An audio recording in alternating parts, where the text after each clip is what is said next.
Hello. I did not. I don't even have my opening credits on. Great to see you. Great to see you too. Obviously, Telemachus, Rin Tin Tin. Geez, do I ever like? Actually all three. I was talking to Zoe earlier, and I had mentioned Meandering Mike's answer. Telemachus, Charlie Chaplin, and she was like, "Oh boy, that's a really good answer." Rin Tin Tin, awesome one, because as you know, I mean, they made. No, you're going to see. It's a good one, Telemachus. Hold on. I'm going to snag my hat. Try to keep warm a little bit. Anyways, great to see you. Yeah, I'm a bit. I didn't expect 10 o'clock or 11 o'clock to show up so quickly. Crispy Galactic, great to see you. Yeah, so I was all of a sudden, I was about to go upstairs to have a pee, and then my radio kicked in. It switches over every hour to say, like, oh, you know, this is Nashville Classical Radio. And I was like, oh my God, wait a minute. It's 11 o'clock. Manny Mike says, I loved Rin Tin Tin as a kid. I know of Rin Tin Tin, like I knew it was a dog, but for example, like I didn't know that the Rin Tin Tin dog is named after those Rin Tin Tin dolls from World War I. I thought that was pretty neat. Charles Zatora says, Matahari, great to see you as well, Charles Zatora. You're going to get 2 points. So ironically, you're now in the lead for I think for the first time ever, because we're doing a brand new round. Yeah, I've got my notes out here, and we'll see how it goes. Yeah, I'm kind of like I said, I didn't even put on my little Morse code opening credits. By the way, I don't know if anyone knows, when you hear that boop, boop, boop, boop, boop, boop at the beginning, that it's basically I went to a Morse code translator and got it to do Der Weltkrieg for me. So at, I don't know, whatever speed.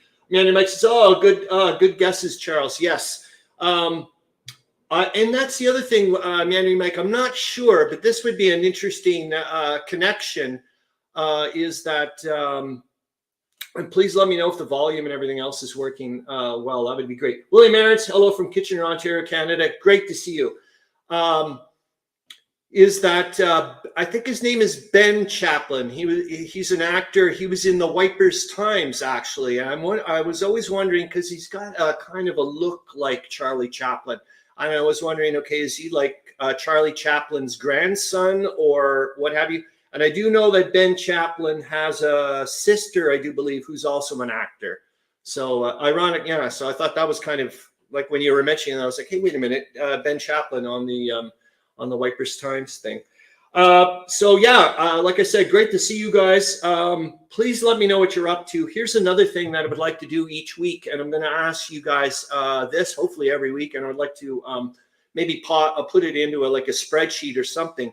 And I'm not so much interested in what World War I related games you have, but I'm more interested in what World War I related games you've played. And so please pop them on here. Like I said, I'm going to ask you guys every flipping week, I hope, if I remember. And then I would like to put a spreadsheet out and maybe update it on the community tab each week, because I'd like to see, are there any trends? Like, are people generally towards this, like maybe scale of game or what have you? Like, for example, I know Charles Zatora, you've played what? Raiders of the Deep, Tanga, Meandering Mike's played the introductory scenario to the Tannenberg for Der Weltkrieg, that type of stuff. It'd just be neat to see where, where people's interests lie or whatever. Like I've got a ton of World War I related games upstairs, but I've played barely any of them. So that's that type of thing. I would like to really see what people have really played. William Aaron says, are you having a brown-green Christmas season in Ottawa as we are having here? Yes, William Aarons, we certainly are. A few days ago, well, actually most of the week, if it wasn't for the big chunks of patches of snow on the ground, I swear to God, I thought I was in London, England. I was just walking around going like, and this is the other bizarre thing, is I was at a grocery store a few days ago at the shops, and someone walked right by me with a Tesco bag. I was like, what the hell? It just freaked me right out. Charles Zatora says, hey, can I ask a question? Charles Zatora, You always can ask a question. That is, and there's the other thing. A few other people, I was even talking with Zoe about it once. She was like, yeah, sometimes I feel a bit intimidated, like maybe even throwing out a question or a clue for the History Heroes trivia thing. And I was like, no, man, anytime you want it. And here's the other thing. I'm glad you mentioned this because it is in my list here, Charles Latorre. But why do we have the live stream at 11 o'clock? And why did I also put in a little change up with the wording in the live streams? Both of those are suggestions from a participant, not a viewer. That's the way I'm looking at it. And great to see you. Good morning, Hex to Hex. Rock of the Marne SCS and the Kaiser's Battle SPI. Thank you. Well, yeah, those are going to be the first two entries in the spreadsheet. Charles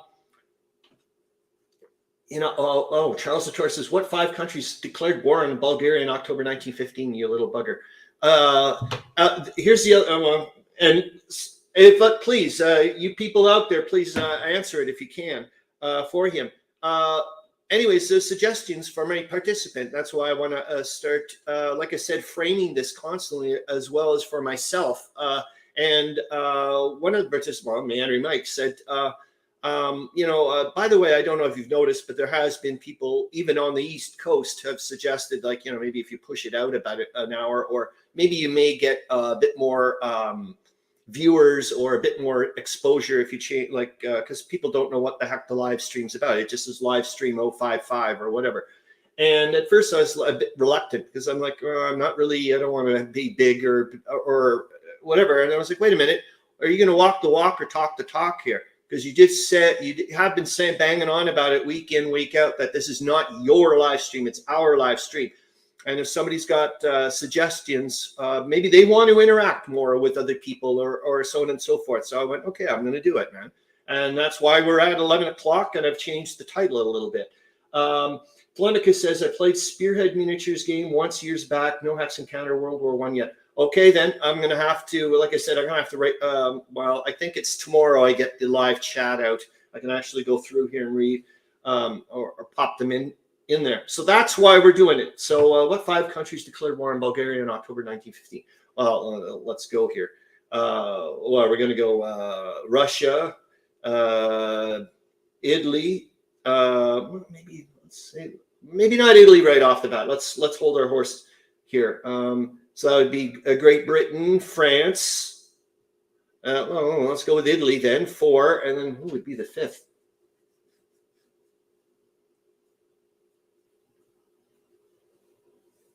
Jeez, I don't know, Charles Latorre. Anyways, I have to get back to this. Otherwise, I'm going to get too sidetracked. All right, so I did that. What games you want to do? We did that.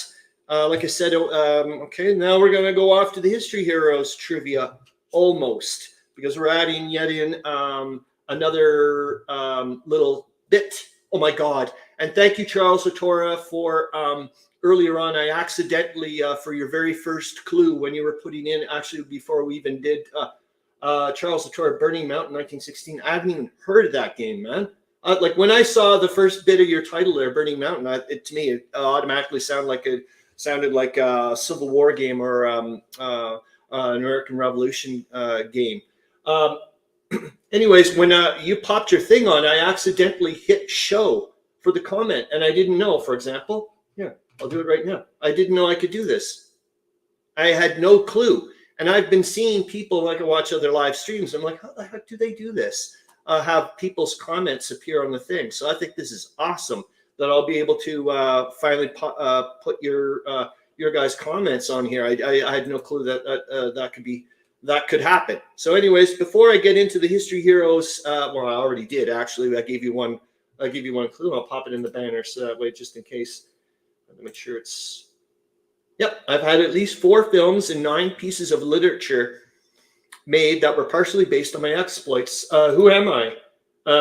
And Meandering Mike says, Serbia is not one of them since Bulgaria declared war. Oh, you excellent. Oh, I love these type of little wrinkles to questions and answers. That's excellent. Crispy Galactic says, oh, fancy. You're darn right it is. I know, we're just getting going. I'm starting to learn. I'm almost going to be a professional someday. I know, Raiders of the Deep, you were saying there. And I haven't bid on that because, my God, it's an expensive game. So I'm waiting for it.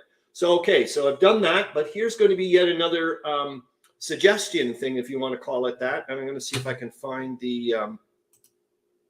yes, I have it here. And I can get rid of the other picture. And I've got to remember to look at what I said I was going to do, which is one of the things I keep forgetting to do, which is slow down. Charles Latour says, dang, I accidentally closed my little history encyclopedia and I can't find the page again. Is another suggestion, and I'm going to see if this works. And yet it ironically is from Meandering Mike. And I said, so what do you want to see as we go into 2024? And he was like, hey, I want to see more nudity or whatever. I'm like, well, that kind of is not really going to happen. So I said, you know what? Maybe we'll do each week a pinup guy and a girl. And I'm just going to hide the banner for a little bit because I'm going to pop in a new one for this person. And there you go. This is the 1918, I think I can do that. The 1918 photo from the National Archives shows a cheerful American Salvation Army lassie rolling pie crusts for men of the 26th Division in France. The Salvation Army uniform in the colonial dames, and then it doesn't see here. You can't.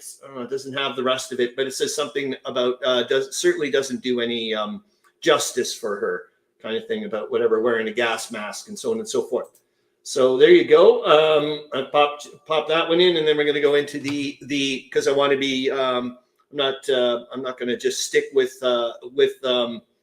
pinup girls or gals. I'm going to also do a guy. So there you go, and I'm going to get rid of that banner. And that, believe it or not, is Captain Trench. That truly is Captain Trench. That was his real name. So there you go.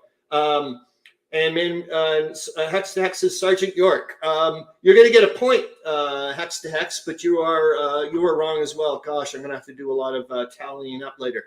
So there you go. We now have our very first pinups, and I'll continue going. Like I said, I'll keep on trucking, doing this each week, I hope. Anyways, so there, we've done that one.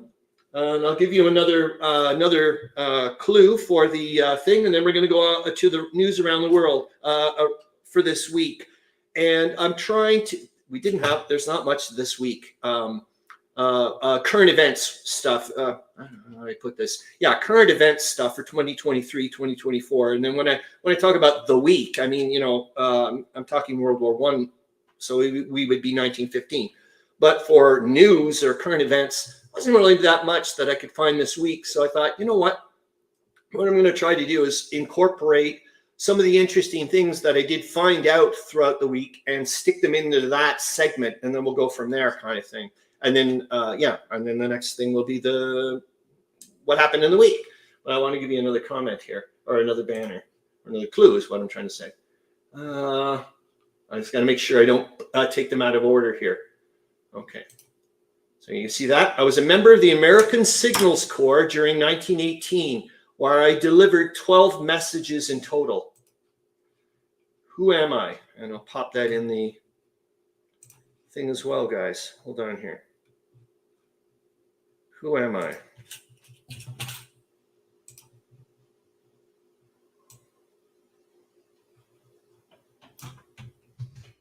There. Hold on. I'll put you in there. Wink. Done.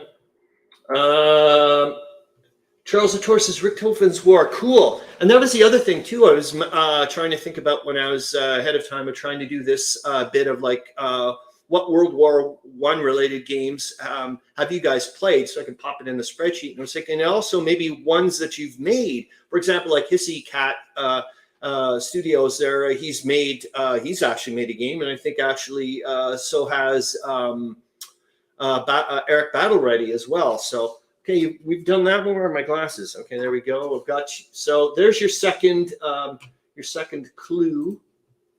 And now we're going to go to the first bit of what I guess I would call comment or current events news. And I'm really excited about this one. I haven't watched any of it yet, but I wanted you guys to see this.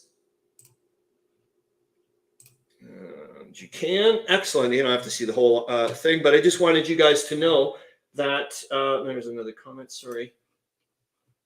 Holy moly, Charles Hattori, you're going freaking nuts with the World War I related games, man. Western Front, Asia, Empires and Alliances. Well done, man. Is this the discriminating gamer there, Cody Carlson, released his top 10 World War I games. He's got a video out this week, and I was like, oh my gosh, isn't that awesome? I haven't watched it yet, but it's there, and I thought I would like to share it with you guys if you guys want to take a look.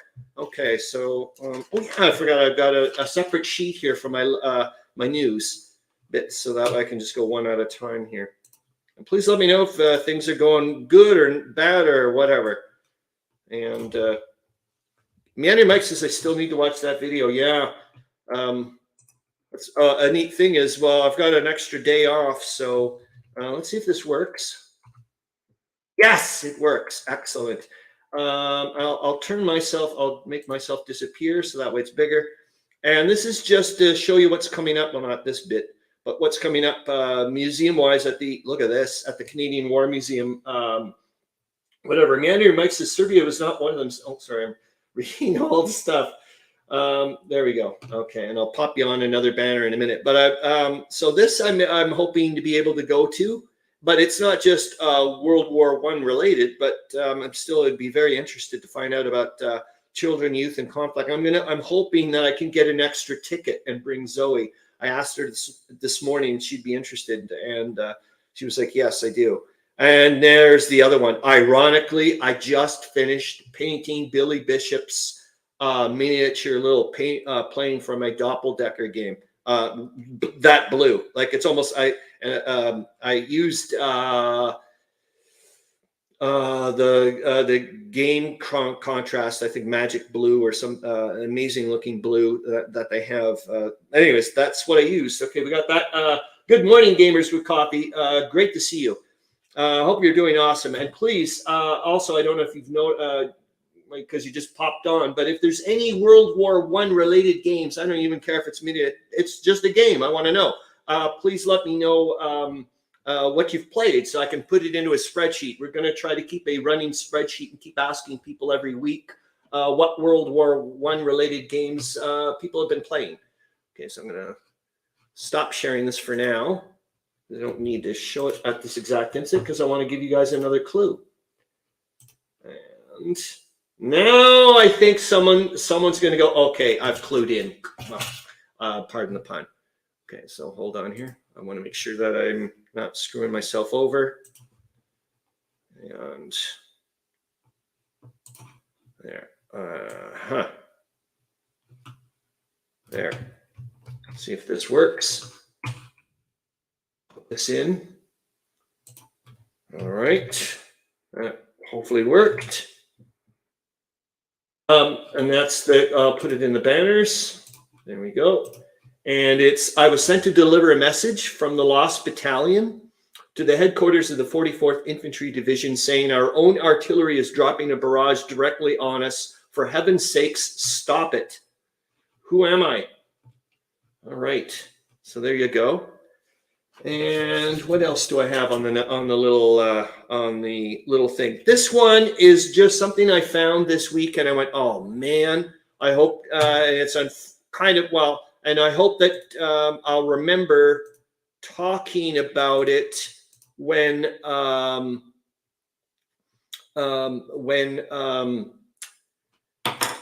Harold Bosma gets back, which is that, remember he was just got the S&T game there. Meandering Mike says, seen the movie, don't remember the runner's name.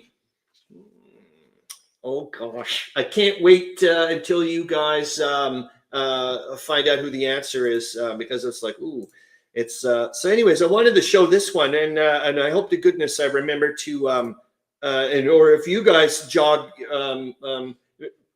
jogs your memory to bring it up when Harold Bosma gets back, is remember he got that S&T game there, the 1918 or 1917 Battle of Riga game or whatever it is. And I don't know how the heck it happened. I was just flipping through some stuff, and look, it's got Riga 1917 here. I don't know if you guys can see that down there.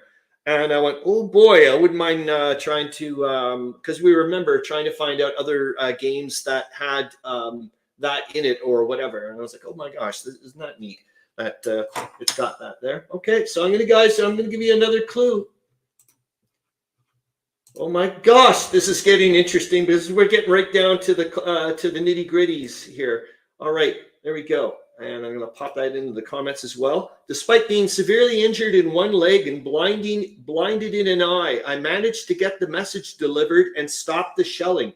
Charles, who am I? Charles Atora says, got 3 immediate post-World War I games. Yeah, there's the other thing, that just bleeds right into it. And connecting the dots, I guess, also with you guys. Here, I'll stop the screen again for a bit.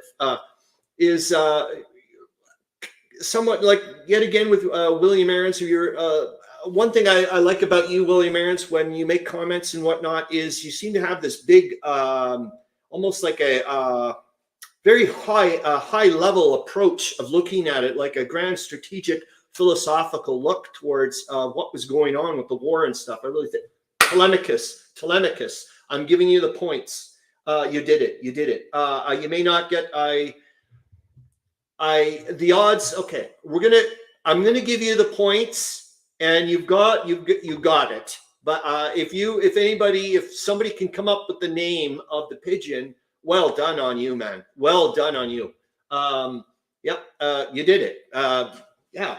So I'm going to continue on then with the clues and banners, and we'll see if anybody gets it, gets the person's name, the pigeon's name.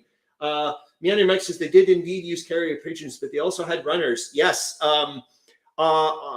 I think, believe it or not, pigeons had a higher success rate, but don't whatever on me on that. Bernie the Pigeon. Well, you're going to get a point, Crispy Galactic. That's for sure, but you're wrong. Charles Otoro, would you like those titles? Yeah, of course I do. Anyways, and that was the other thing you were saying yet again, Charles Otoro. Just, you were like, I can't remember exactly about the comment about the, the Russian Revolution. Would it have occurred and so on and so forth. And I was also thinking later on about, the interwar period and stuff. And I was thinking, and also sometimes that many people don't use the term World War I. They use the term the Great War because it for them was that period. And I'm thinking, wait a minute.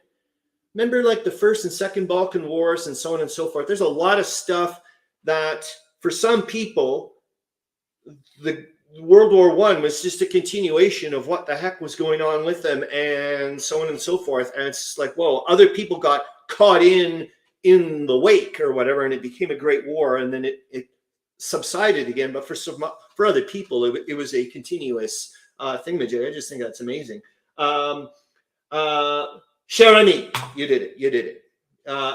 Hex to Hex got it. As Meandering Mike says, Telemachus is I read a book that had a whole chapter about that bird. Can't remember the name.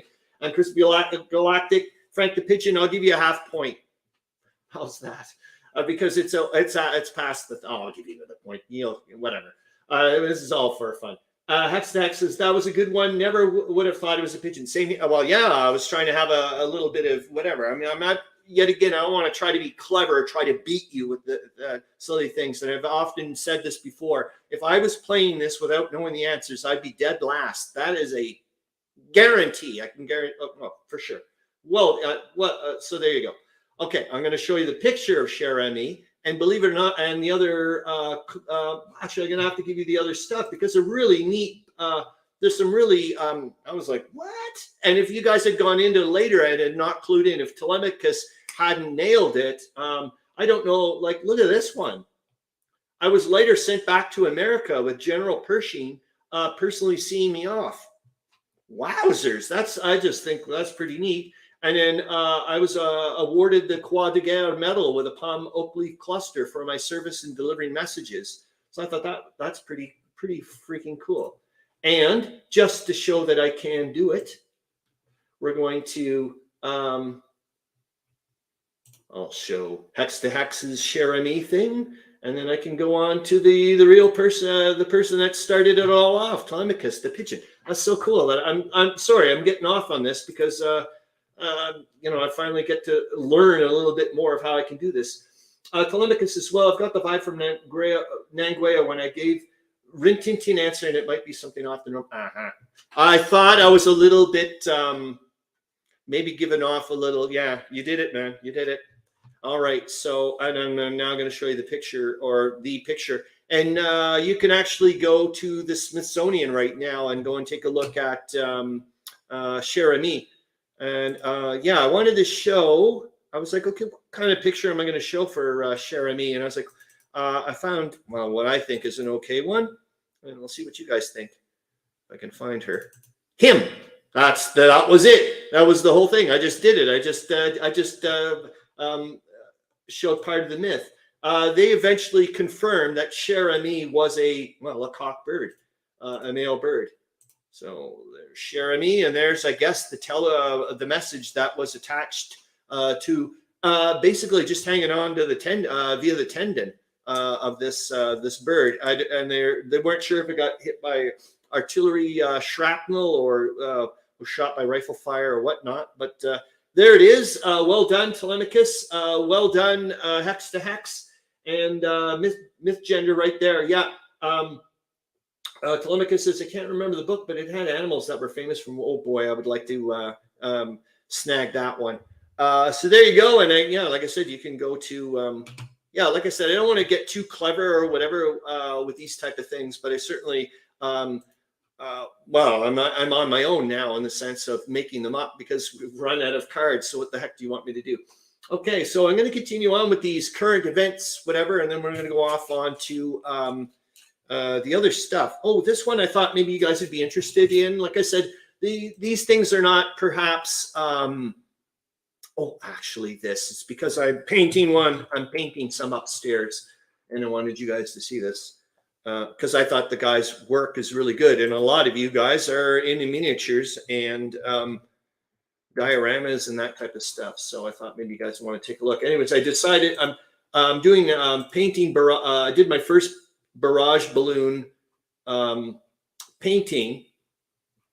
There you go. And I could put me in a little bit, I think. Nope. I'll make you bigger. Gamers with Coffee says that was interesting to learn. I'm glad you found it. So Meandering Mike says Major Whittle say excellently played by Rick Schrader. Yes. And my God, Meandering Mike, I didn't know that's that Lost Battalion. Interesting, because I knew when you had told me about the movie and I had watched it, and I thought afterward when I was finding out about Cher-Ami, I didn't clue in. I was like, damn, I don't remember about something about the Lost Battalion. Anyways, I don't have a clue what color barrage balloons are, and so I decided to go up and take a look at what the heck colors are barrage balloons, and I saw this guy's miniature stuff, and I went, wow. Really nice little whatever, and I was like, I want to let you guys know about it, about his thing. So there you go.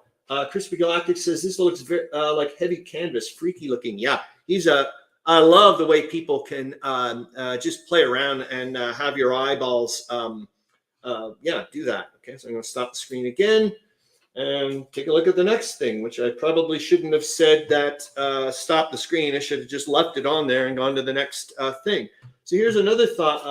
And remember, all this stuff is in the sources and links if you're interested in taking a look at it yourself.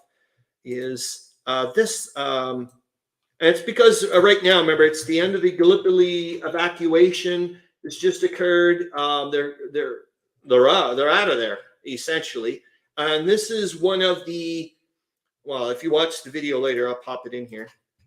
It's about the drip rifle, and it was invented by a soldier there. I'll see if I can get it to a nice shot so you can actually see what there. All right, and then I can present it so you can actually see what it actually looked like. Kind of. There we go. Charles Latour says Red Star, White Eagle, the Russo-Polish War, 1920. Thank you. And like I said, later on, I get to take a look at the comments here, and I'll pop them in the spreadsheets thing. So yeah, I just thought maybe if you guys want to find out about how this soldier just invented the drip rifle, and basically was a technique used to get some of the very last bits of Anzac soldiers out of, I guess, well, off of Gallipoli and whatnot, but to still try to make it look like they were around. And so these rifles would fire off, and of course they weren't around. But I wanted to, well, if you guys want to watch it, you can, because you know, it's there.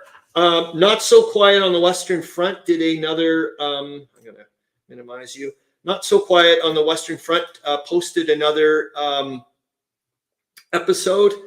But this one was on the battle this week. But Meandering is fast. Yeah, it is. It's not a very long episode either. It's on like a 6-minute little whatever, and I thought it was really neat. So I watched this one. Your question. This week or last week, but I wanted you guys to, because we're going to start talking a little bit about it, the Battle of Somme, because we're going into 1916. And it's also yet again connected to the connecting the dots, I think, with things such as what Hex to Hex wanted to had made a suggestion about hey, how did one front affect other fronts? It's not just from what I'm starting to clue into with the books. I shouldn't. I'm just going to say exploration. With my exploration, is that it's not just how each fronts, how the fronts were affecting each other. And I'll get rid of this. You don't have to see this anymore. How the fronts were affecting each other. It's also that generals and whatnot were learning from each other's battles, and so on and so forth. So, and I'm going to post it up in a little bit because it's all part of this. Is that so? Like, for example, you've got the Battle of Neuve Chapelle. Remember, we were doing that way the heck back in. So that was in the spring of 1915. The British. I'm not 100% positive about this, but I'm pretty darn sure that's the first time they used tear gas, not poison gas, but it's the first time I think the British used gas. So they did pretty darn good at the beginning at the Battle of Neuve Chapelle, if I remember correctly. But they couldn't follow it up. However, they had changed some of their tactics with this very concentrated artillery intense attack, and then follow through with the infantry after you've made a breakthrough. Who the heck do you think was learning from that? The Central Powers. And then you take a look at what Mackinson was doing later on when they get into the Gorlitza Brusilov. Sorry. I'm jumping ahead. The Gorlitza Tarnów breakthrough, and they were learning from that, and then they get to that, and there's the other connection I was thinking about with the trench warfare stuff is and the evolution of trench warfare, and I wanted to take a look at that, and also is there a difference between Eastern Front trenches and Western Front trenches, and so on and so forth? Is it easier to get through Eastern Front trenches later on in the war? Because everybody's going to start learning. If you look at a 1914 or 1915, early 1915 trench versus what you're going to see later on, it's apples and oranges.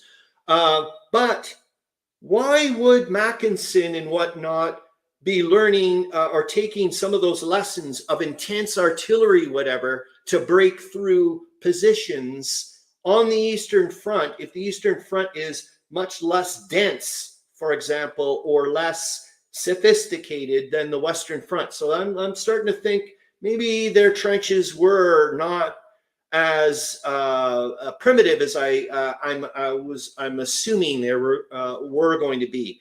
So this is interesting. I want to find out about that later on. So that's, like I said, and that's and then we get to the Battle of Loos much later on. And who do you think? On the flip side, the Brits are learning from what the heck Mackinson and whatnot are doing at the Gorlitza Tarnów breakthrough on the Eastern Front. It's now flipping back to the Western Front come fall of 1915. Then that is being supposedly all the stuff that they're learning on the Second Battle of the Champagne, which is all this stuff that been going on, which is connected the Battle of Loos. this supposedly is being learned and incorporated later on into 1916 when they bring in, they start, it just blows me away to find out they're already planning on the Battle of the Somme and whatnot, the summer stuff later on. But where that's, well, maybe you guys, well, I'm sure you guys know way more than I do about the Battle of the Somme and whatnot. But, you know, there we go.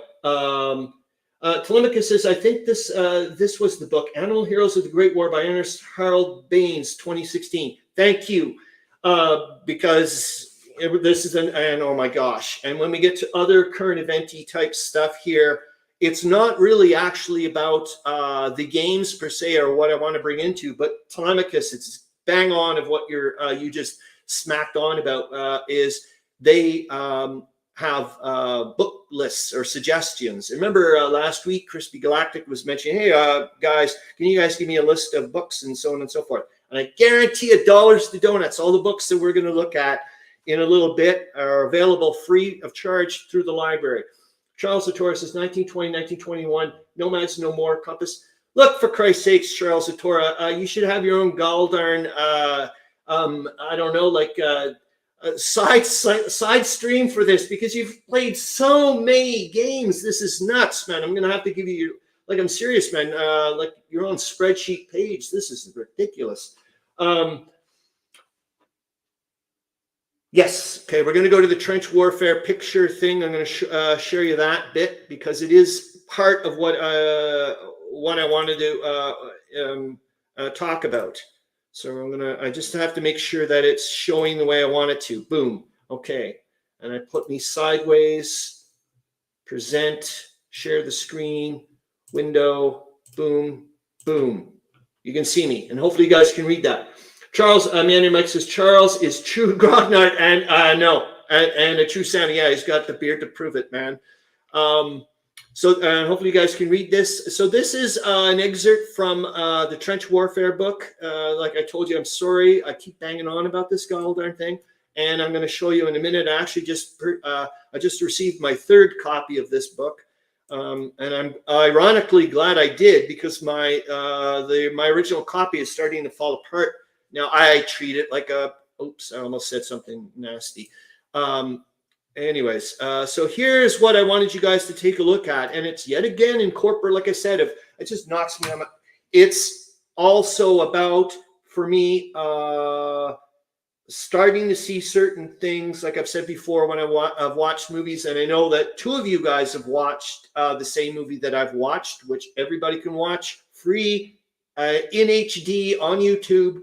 The Trench, I think it's through YouTube, or maybe it was Amazon. I hope not. With Daniel Craig. And part of this, when I saw this bit, I went, yep, this is starting to make sense. So I'm going to read it out very quickly. But Douglas Haig's first dispatch covered the period 19th December 15th to May 1916. I mean, Alexis, you can love your books, just don't love your books. Yeah. Oh my God. Oh, thank God I have a filter. Or works sometimes. Wearing out process for which a strategy of raiding was planned by the British commander. The dispatch indicates this policy has been instituted, and further mentions some infantry battalions and weapons groups for good work in respect of their raids. The role of raiding changed in 1916, and now, remember, we're getting into here. This is where we're going. And the new role brought about a change in the control of raids. Before 1916, high command echelons lower than general headquarters, for instance, Army and Corps, ordered raids for diverse tactical purposes, such as the identification of enemy troops, destruction of enemy trenches, and so forth. Lower levels of authority also initiated raids. Officers of elite battalions planned and executed raids on their own initiative, having first cleared their plans with high command, thereby validating and creating honor for their units.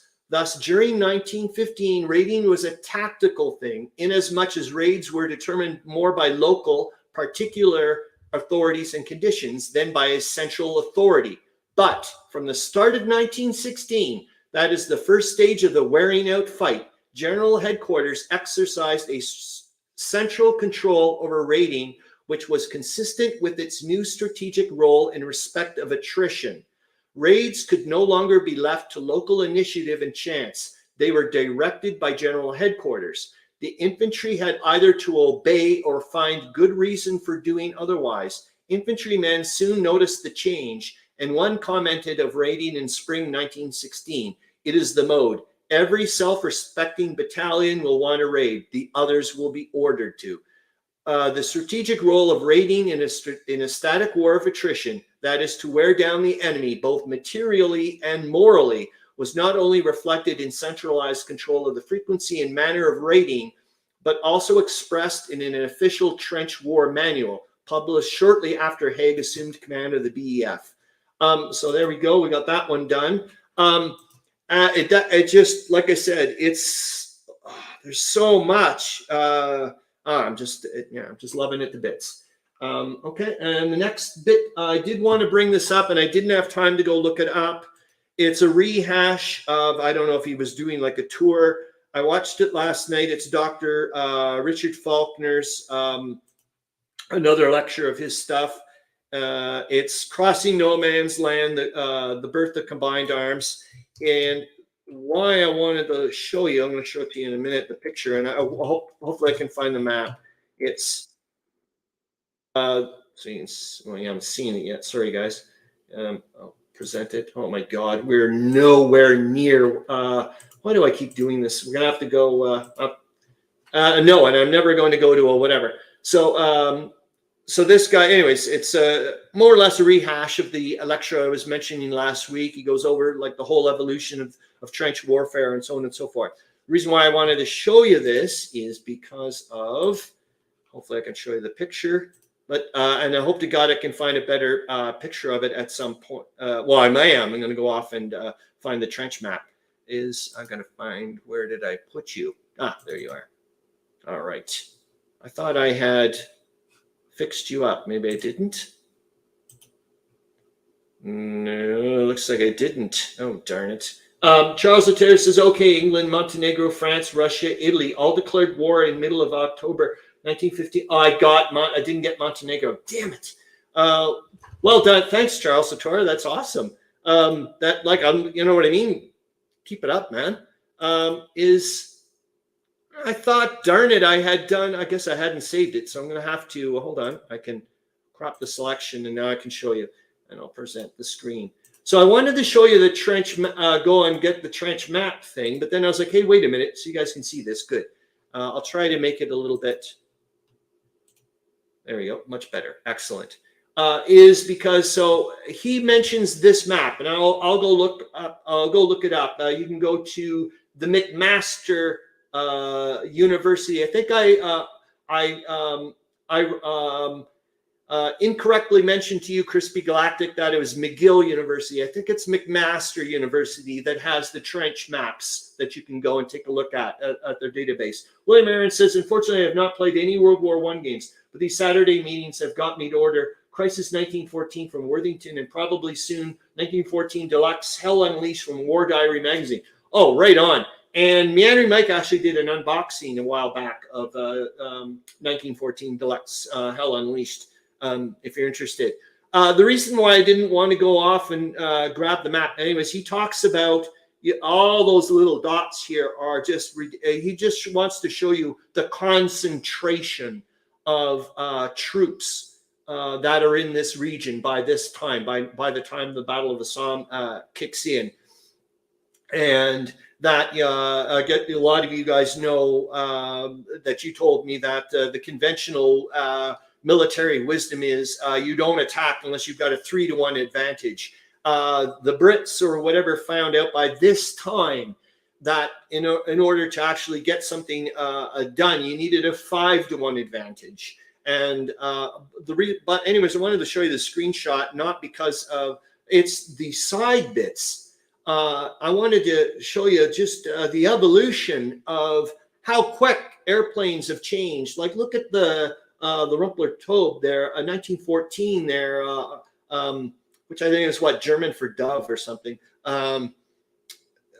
62-mile-an-hour speed. Look at, I mean, you don't have to show it. I mean, you can look at it yourself, but look at the difference. And then you go down to the Fokker D7 there, and it's like, wow, what a difference. Can you imagine, you would just be able to obliterate those things. So I thought that would be, thought you guys would be interested in seeing that.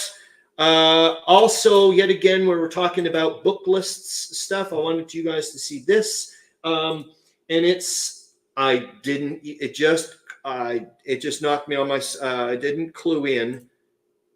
Like I said, I've mentioned this guy. Oh, actually, no, we're still there. We haven't even gone there. Shit. What the hell, man? So maybe I'll have to go to the week quickly or something. Because let me, if you guys, oh, hold on here. I haven't popped it in yet. It's, and so it's Wesley Livesay's podcasts. I've shown these from here to tomorrow. And or mention this guy, and like if you guys, lots of people aren't into reading and want to listen, amazing podcast. I love this guy to bits. And then I was like, wait a minute, I've never actually looked through the whole stuff, and I was like, wait a minute, he's got these sources thing, and let's go take a look quickly, and then you're gonna have your mind blown. So I'm gonna have to get rid of me so you guys can see it even bigger. So there you go. If you guys want a ridiculously exhaustive list of source material, this guy's gone berserk. So off you go. Jeepers jumping. So yeah, I wanted to show you guys that. And just before, so we don't, as we're running, well, we've got 15 minutes left. There's a bazillion other things I could show you guys. We're just going to have to put that into the orphans page, because I would like to go quickly into what happened this week. Because it is going to lead up in the next, obviously in the next year. I will say this for the, hopefully when we get into the war summary very quickly. Manny mentions, I'm looking forward to Maurice Suckling's Crisis 1914. Yes, that's okay. Thank you for, that's, now it's connecting the dots, because I was like, Crisis 1914, I've heard that. And then I was like, wait a minute, you had suggested that, video to watch by Homo Ludens, and which I did, which was great. And you had actually even taken a game design course with this person, for goodness sakes, which I think is totally neat. So anyways, it's early days. That's all I got to say.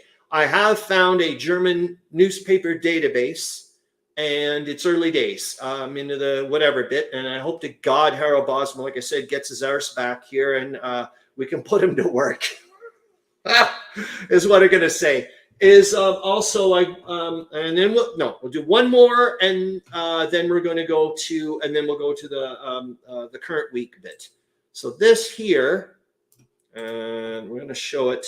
Actually, we're going to go straight to the Smitty, and so that guy shows up again. This guy just keeps popping up out of nowhere on BGG every time I'm flipping doing something. Did I get rid of my? I did. Hold on. I got rid of the other window. At least I didn't get rid of you guys. That would have sucked. Okay. I'll put you here. This guy keeps popping up out of nowhere every time I want to go take a look at some games. This guy's incredible. Oops. There. You guys can see him. There. I'll put, it's not really important, whatever. So anyways, I've just looking into this game. I picked it up a little while ago. It's by Minden Games, and it's a solitaire World War I. It's a book game, magazine, whatever game. And I was looking at it, I was thinking, hey, I maybe would like to do something with you guys with it and see if it's abstract enough where we could do one move a week or something like that. It's early days. All I've done is I've read like a couple of paragraphs from the designer notes, and then I watched this video. But here's the kicker, and they're in the sources and links, guys. Meandering Mike says, I bought that after you mentioned it. Oh, cool. Is that, and Smitty seems to really like it. This guy seems to really like the game. So that's really nice. Is at the end. So it's not the video, like it's the end. He offers some sweetheart books as his book, just like Meandering Mike does. And so did Cataclysm Now. stuff when they're doing their after action stuff. I've got them in here. I'm going. I popped the in the, but we're running out of time, so I got to show them. But I'm going to read them out. He mentions the books at the very end of the thing, or like the 18th minute or whatever. But I popped them in the sources and links. But I want him to get the credit, not me. He's got, and it's a 6-volume set. Germany's Western Front, translations from the German official history of the Great War. What the hell? There's another one, World War I, the Global Revolution. That looks, and yet again, that's on a the diplomatic type level. And I was like, okay, sign me up. So there we go. Now we're going to go off to the, let's just get right into it. I don't want it. You're gone. And I'll get rid of you for now. I don't need you either. Okay. I'm going to present my screen. And then we can go to the what the heck was going on for the week. Please let me know if you can see that. I've also changed the font. I've been lucky for me is I've been mandated to take accessibility courses for work and whatnot, and having to learn how to make documents accessible for all kinds of people. I'm learning about fonts, which ones to use for people that have reading impairments and so on and so forth. So thank you, Meandering Mike. And if you guys want the font a bit bigger or whatever, let me know. So anyways, I've been told that you should stick with sans serif fonts, which sans serif means, I guess, without funky little doodads added onto things. So I'm going with Calibri. And so please let me know if it doesn't look good or does look good.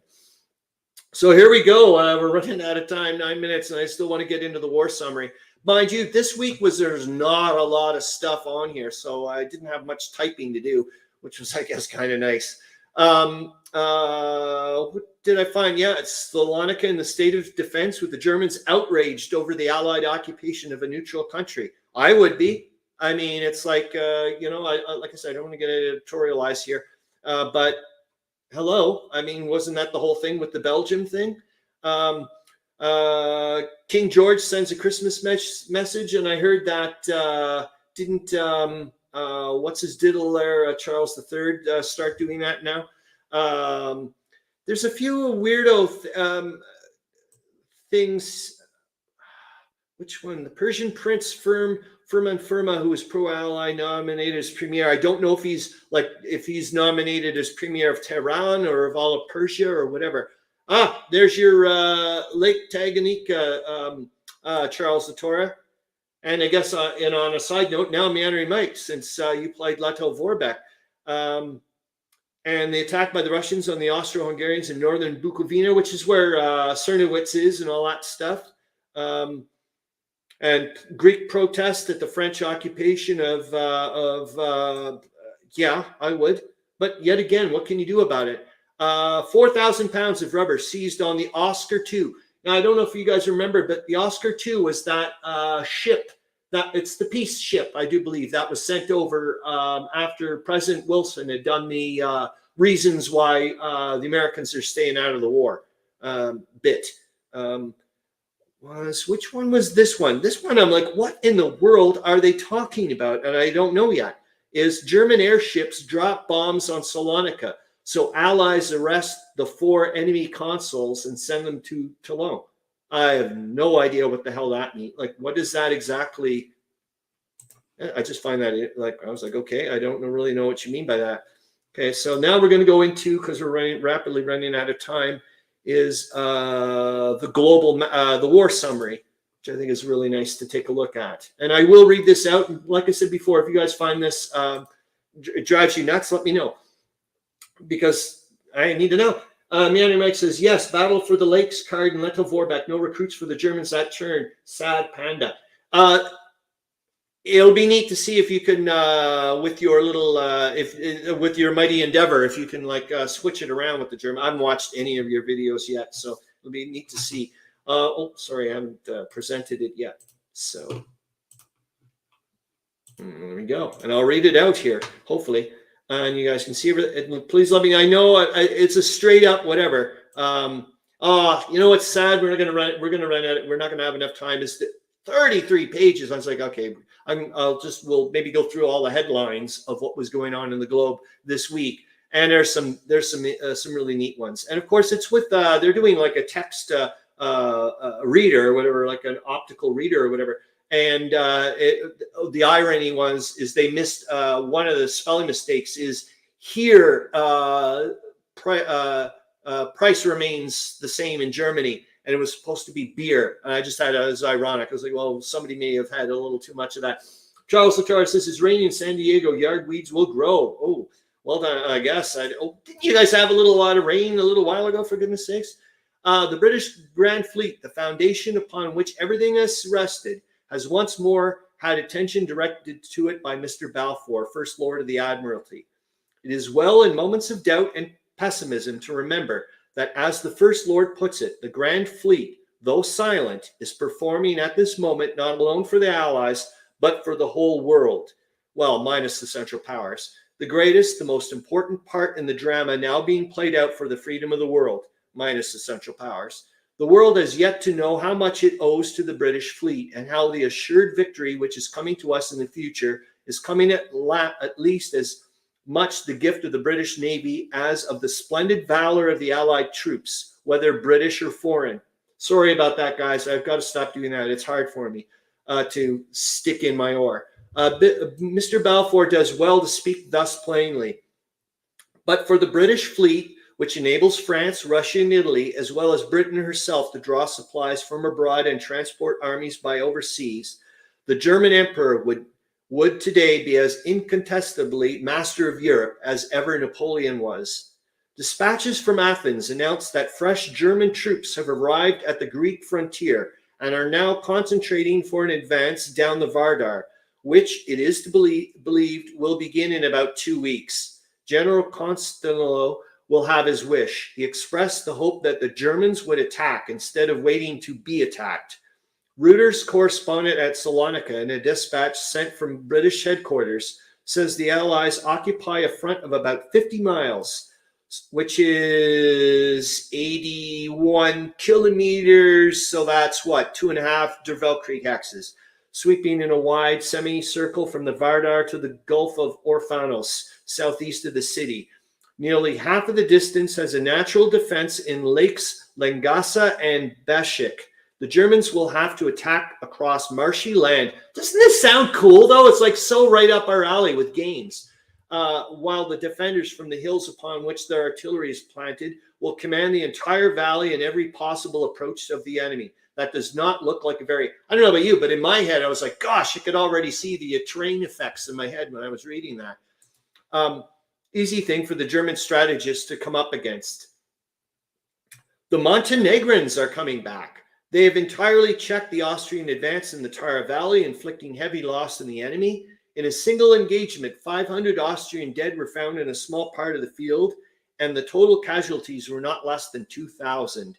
It is believed that many Serbs from Albania have made their way into northern Montenegro and have joined in the defense of the mountain positions, which proved too much for the Austrians. The Italians, also in southern and central Albania, are gradually extending their sphere of operations. They hold positions near the Greek frontier and will soon come in contact with the Bulgars, who recently occupied Elbasan. It is now certain that neither the Austrians nor the Bulgars will be able to reach the Adriatic across Montenegro or Albania. The French continue their offensive in the Vache. The midnight Paris official report states that in the region of and that place, remember we were talking about last week, where the French went this way and then the Germans went that way. It's out in the mountains, so down in the south bit there. Notwithstanding violent enemy counterattacks, the action begun yesterday left us at the close of the day masters of the series of German works constructed between Riffelsand and Herzenstein peaks, which are added to the trenches already lost by the enemy. The number of Germans who have fallen into our hands since yesterday reaches 300. The total number of unwounded prisoners taken by us since the beginning of these operations is now 1,668. According to the unanimous statements of prisoners, the German losses during our attack of the 21st and the following days were considerable. If the Germans, in reinforcing their front in Alsace 2 weeks ago, intended to take the offensive, they have since been thoroughly undeceived as to the strength of the French. The Kaiser's troops are finding it extremely hard to retain their own positions instead of driving back their foes. At other points on the Western Front, yesterday there was much artillery activity. At some points in Belgium, the French and Belgian gunners devoted their projectiles to the destruction of the parapets of the German trenches. Some mines were also exploded with good results. Between the Dniester and the Pruth, General Ivanov is conducting. I remember they were mentioning what the hell is going on with the Russians. You haven't heard a hell of a lot of what they've been doing. Is conducting a vigorous partial Russian offensive. The roar of his guns is heard in Czernowitz, the capital of Bukovina. An Austrian official report was issued yesterday stating that on the Bessarabian front, there have been renewed local hostile attacks which have failed with great losses to the Russians. East of Purkanov, our reconnoitering detachments retired on our chief division before superior Russian forces. A German press report states that the Russians have made 8 attacks since Christmas night, but despite a tremendous expenditure of ammunition and men, have not succeeded in breaking through. The important thing about this is that it furnishes evidence that the Russians have now plenty of war munitions and need no longer husband them. The Swedes are also becoming exasperated over the violation of their waters by German war vessels. It is announced that 2 German torpedo boats, which chased the Swedish steamer Karlskrona within the 3-mile limit, were fired upon by the Holtzmann fortress and eased their attacks only after this plain warning. A strict inquiry into the facts have been ordered by the Swedish Admiralty. And we're at 12:01. As you know, I could probably talk, whatever. So that's it. Darn it. I'll have to maybe try to restructure so I don't run out of time about certain things or whatever. I don't know. We'll see how it goes. Yet again, please let me know how you think things went. Suggestions again. I'll have to wait a little while to grab the actually, wait a minute. If I don't turn off, of course, if I don't I think if I end the stream, but if I don't get rid of my StreamYard window, I can go back and write down all the answers that people had for the clues, so I can get the proper points for everyone, and also start making out the spreadsheet list, because I really want to find out all these games, and then we'll find out is it mostly old games that people playing and so on and so forth. That'd be kind of neat. William Mayer says, thanks for your kind words. In my perspective, World War I was a graveyard of empires. Oh yeah. World War II as a war against humanity, and then the Cold War, which got me to an army post near the Iron Curtain, awaiting World War III. Yeah, I can. Oh my gosh, it's weird, eh? I mean, we're a lot. I guess almost all of us to know that was a distinct reality back then. I mean, I was just always in the back of the whatever. I don't know what's going on nowadays, but so yeah. All right, and I'll start trucking along for next week and try to figure out more stuff to go on about. Crispy Galactic says, great info. Thanks, Big N. All right, and thank you, because that's the whole point of this.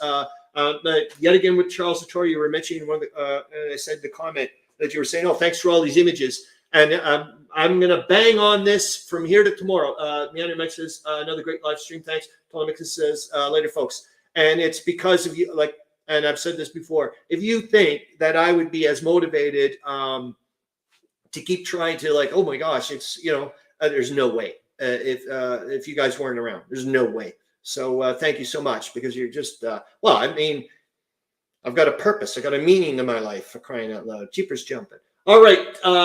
Charles Latrice is another great show. Okay. I'll see you later. And Happy New Year and all that crazy nonsense. Okay. And I'm going to end the stream, but not kill my window so I can get the stuff. Okay. Bye, guys. Thanks a lot.